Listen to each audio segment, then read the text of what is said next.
back to local farming. I have a very good friend named Alfie Oakes, and he owns one of the more profitable grocery stores in America. It's in Naples, Florida, called Seed to Table. And he took me out by helicopter one time, and we hopped around to a bunch of his organic fields. He's got thousands of acres in the middle of the state of Florida.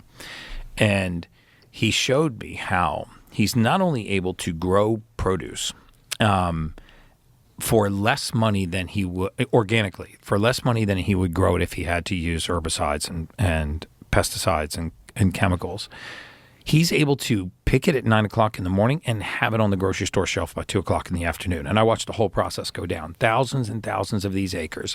And, white flies are the pest flies they're trying to avoid. And instead of spraying for these white flies, what they do is they just use this reflective cellophane.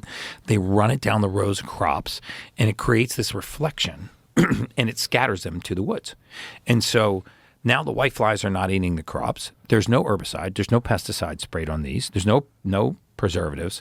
His team picks this stuff by 9 o'clock in the morning. It goes into a processing center, and by processing, I mean it gets washed. That's it.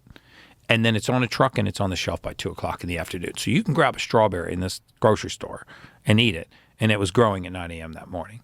And there are mechanisms for us to do that. Yes, I get some stuff needs to be shipped and stored. But most regenerative farming practices are not only green and good for the environment, they're economically feasible. They actually make economic sense.